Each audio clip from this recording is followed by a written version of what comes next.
नमस्कार, मी मीरा. माझ्या यूट्यूब चॅनलमध्ये तुमचं स्वागत आहे. कालच्या व्हिडिओला दिलेल्या प्रेमाबद्दल सगळ्यांचे मनापासून धन्यवाद. आणि आज आम्ही करणार आहे चकल्या करायचं नियोजन आहे, कारण आत्या मामा जाणार आहेत पंढरपूरला आणि त्यांना घेऊन जायसाठी पाहिजेत. रव्याचे लाडू पण करायचे आहेत आणि चकल्या पण करायचे आहेत. त्यासाठी मी प्रमिलाला पण घरी बोलवले, कारण चुलीवरती आम्ही करायचं नियोजन केले पाठीमागे.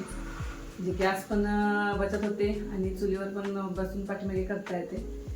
पण प्रमिला म्हणजे माझी जाऊबाई, ती दुसरीकडे राहते, ती पण आज येणार आहे घरी. आणि बाकी मी स्वयंपाक करून घेणार. मेथीची भाजी आणि भाकरी करायची आता मला, ती करून घेऊन नंतर मग चकल्याचं वगैरे आम्ही दुपारी करणार आहे. बाकी काय गोष्टी असेल त्या दिवसभराच्या मी तुमच्याशी शेअर करेन.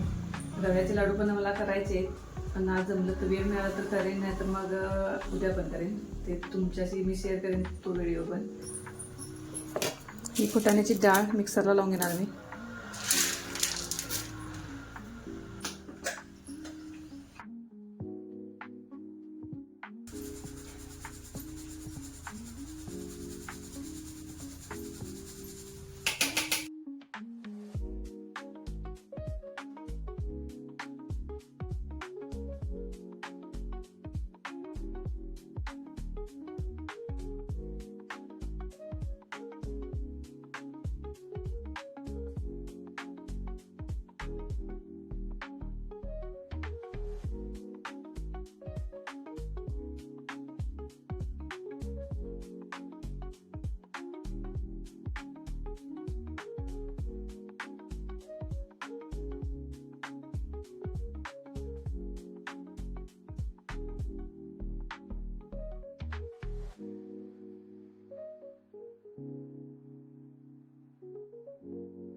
छत्री घेऊन करणार आम्ही.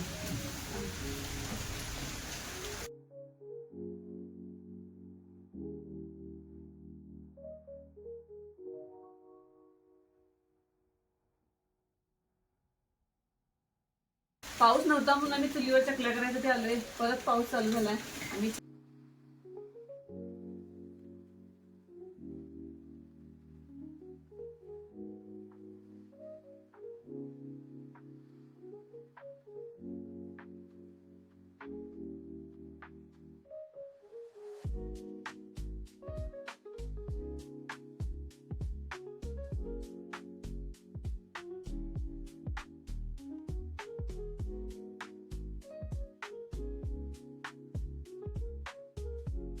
चहा करून आणलाय त्याने आमच्या. चकली सोबत आम्ही चहा पिणार आहे. चहा पिऊन झाला आमचा आणि चकल्या थोड्या करायच्या होत्या, त्या पण करून आम्ही रिकामी झालो. आणि हा रवा घेतलाय मी लाडू बांधायसाठी, तो भाजून घ्यायला प्रमिला. ते खोबरं घालणार आहे मी लाडवामध्ये.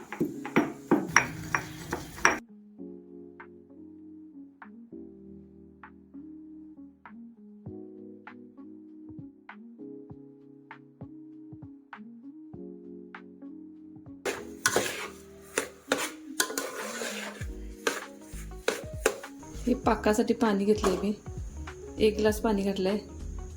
आणि हा 1 किलो बारीक रवा आहे आणि तुपात भाजून घेतलाय. चुलीवर भाजलाय मी रवा. आणि आता पाऊस आला म्हणून परत गॅसवरती थोडा वेळ ठेवलाय आणि पाकासाठी इकडे आहे. आणि हे वेलची पूड, काजूगर आणि मनुका आहेत. आणि हे सुकं खोबरं घेतलंय. हे लाडूच्या ह्याच्यात घालणार मी, लाडूमध्ये घालणार आहे.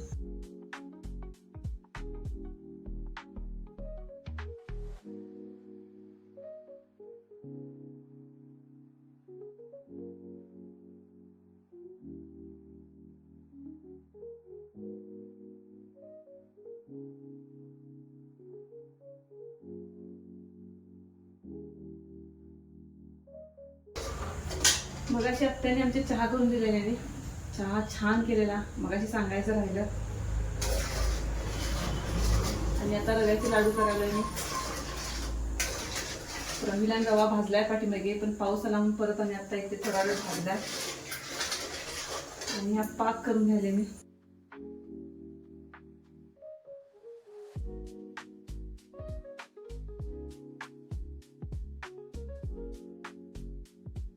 4 ग्लास रवा असला तर 3 ग्लास साखर घालायचं आणि 1 ग्लास पाणी घालायचं.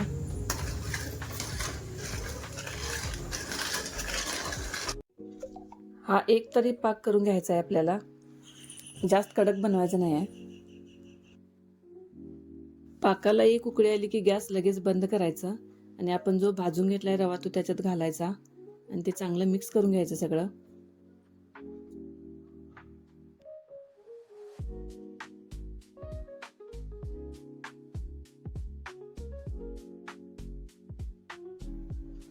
यात मी आता काजू, मनुका आणि वेलची पूड घालते. ते घालून सगळं ते परत ते मिक्स करून घ्यायचं सगळं. आणि यात भाजलेलं सुकं खोबरं पण मी घातले. यामुळे लाडूला छान टेस्ट येते. हे आता लगेच लाडू बांधायला घ्यायचे. हे जर जास्त वेळ आपण असंच ठेवलं तर मग ते घट होते, लाडू बांधता येत नाहीत. त्यामुळे ते गरम असताना लवकर लाडू बांधायला घ्यायचे.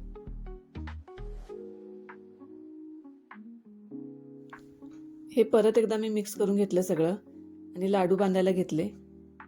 आम्ही तिघी मिळून परत लाडू बांधले सगळ्यांनी मिळून.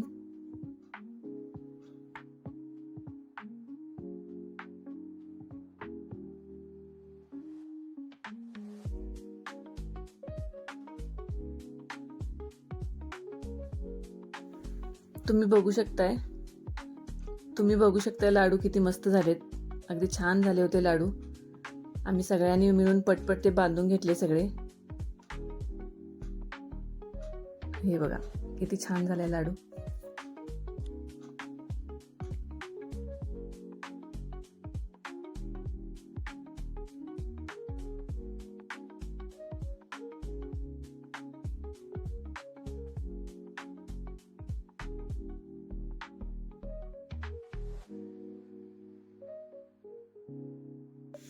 तर आता आमचे रव्याचे लाडू करून झाल्यात. हे बघा. आणि या चकल्या करून झाल्यात. या चकलीची रेसिपी माझी यूट्यूब चॅनलला आहे, ते तुम्ही बघा. डिटेल रेसिपी पाहिजे असेल तर. आणि रव्याचे लाडू पण छान झालेत.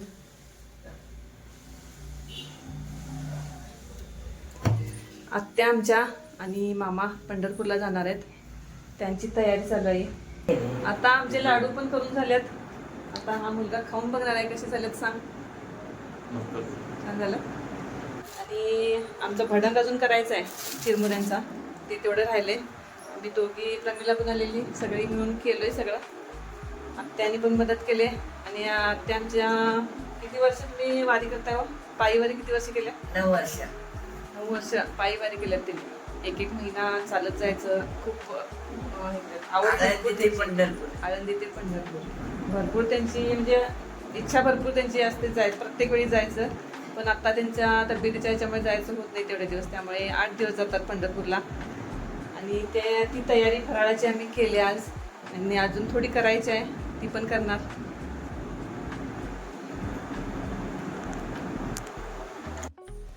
तर आता आमचं चकल्या आणि रव्याचे लाडू करून झाल्यात. बाकीचं सगळं आवरलंय. पण आता चटणी करून घ्यायची आहे. शेंगदाण्याची चटणी, तिळकूट म्हणजे तिळकुटाचे तीळ काळे आणि भडंग करून घ्यायचं आहे. हे बघू शकता तुम्ही, हे तिळकुटाचे. हे खोबरं किसून मी भाजून घेतलंय, सुकं खोबरं आहे. आणि हे सगळं मला आता करून घेणार आहे मी. बाकीची तयारी त्याने केलेत. लसूण वगैरे सगळी सोलून घेतलेत. आणि आता हे आम्ही करून घेणार. लाडू वगैरे आमचे करून झालेत. आणि आम्ही सकाळपासून स्वयंपाक वगैरे करून जेवण आमचं सगळं आवरलंय. बाकीच्या गोष्टी आता करायच्या आहेत. आणि वेळ झाला आहे. उद्या आत्या मामा आमचे जाणार पंढरपूरला, त्यामुळे आजच करून घ्यायचं आहे सगळं. चटणी, शेंगदाण्याची चटणी, काळे तीळ म्हणजे तिळकूट करून घ्यायचं आहे आणि भडंग करून घ्यायचं आहे. चला दाखवते मी तुम्हाला. ही फुटाण्याची डाळ घेतले भडंगमध्ये घालायसाठी. हे शेंगदाणे आहेत, भाजून स्वच्छ करून घेतलेत. आणि काळे तीळ आहेत तिळकुटाचे, हे स्वच्छ करून घेतलेत, भाजून स्वच्छ करून. ह्याच्यात बारीक बारीक मातीचे खडे असतात, ते निवडून स्वच्छ करून घ्यायचं. आणि हा कढीपत्ता घेतला आहे मी भडंग चिरमुरे फोडणी घालायसाठी. आणि हे सुकं खोबरं आहे, हे मी किसून भाजून घेतलेलं आहे चटणी करायसाठी. आणि हे लसूण सोलले आणि मिरची चिरून घेतले भडंग करायसाठी. ही लसूण आम्हाला चटणीसाठी पण लागणार आहे आणि तिळकुटसाठी पण लागणार आहे. मी आता चिरमुऱ्या फोडणी देणार आहे, मिरची घालून करणार आहे मी चिरमुऱ्या. दाखवते तुम्हाला.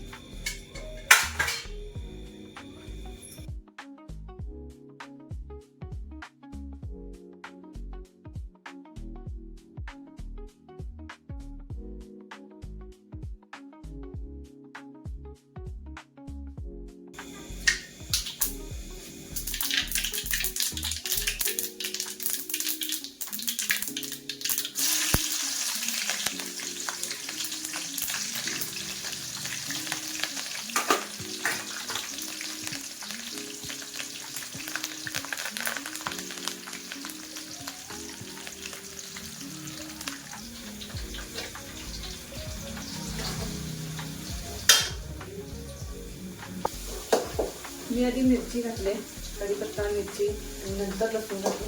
कारण मिरची जर थोडा वेळ जास्त भाजायला पाहिजे, नाहीतर मग लसूण जळणार. जास्त भाजते लसूण, त्यामुळे लसूण वेळाने घातले.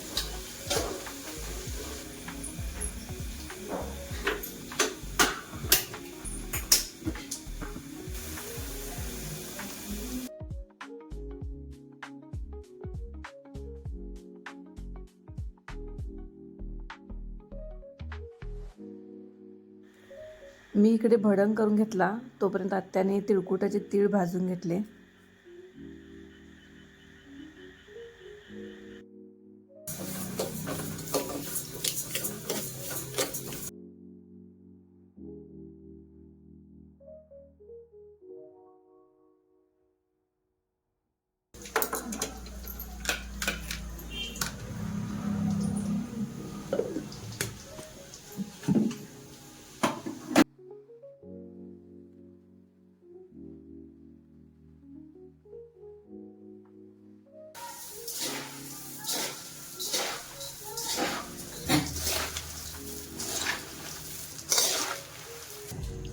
हे तीळ बारीक करून घेतले ते पांढरे तीळ, खोबरं आणि पांढरे तीळ आहेत. सुकं खोबरं भाजलेलं आणि पांढरे तीळ भाजलेले.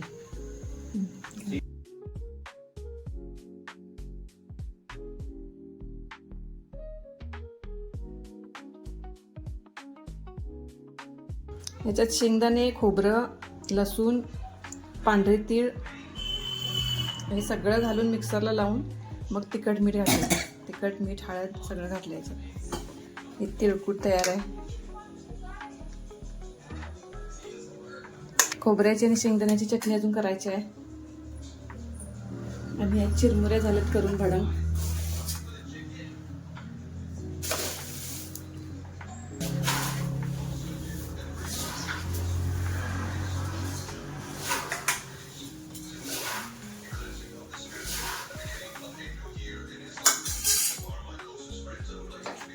चालू करून घ्या.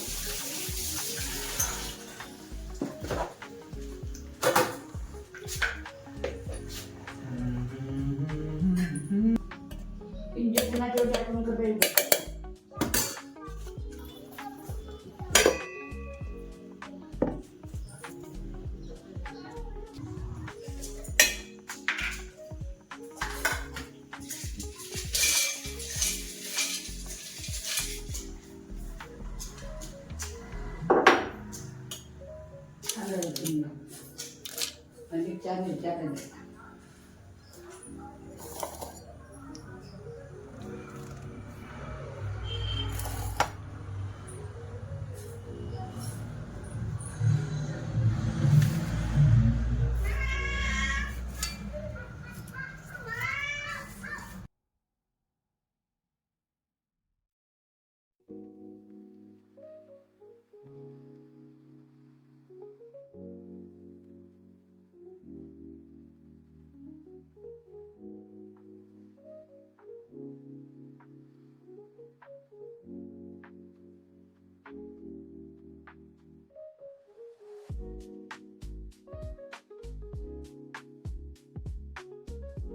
तर असा होता आजचा दिवस. मी बाकीची तयारी पण सगळी करून घेतली होती. कामं आमची पण झाली सगळी. चकल्या वगैरे बाकीच्या सगळ्या गोष्टी करून झाल्या. आम्ही आत्ता रिकामी झालो सगळं करून. आणि आत्या मामा पण गेले पंढरपूरला. आणि असा आमचा दिवस छान गेला. बाकी गोष्टी सगळ्या झाल्या आमच्या. व्हिडिओ आवडला असेल तर नक्की लाईक करा. आपण भेटू आपल्या पुढच्या व्लॉगमध्ये. So bye bye.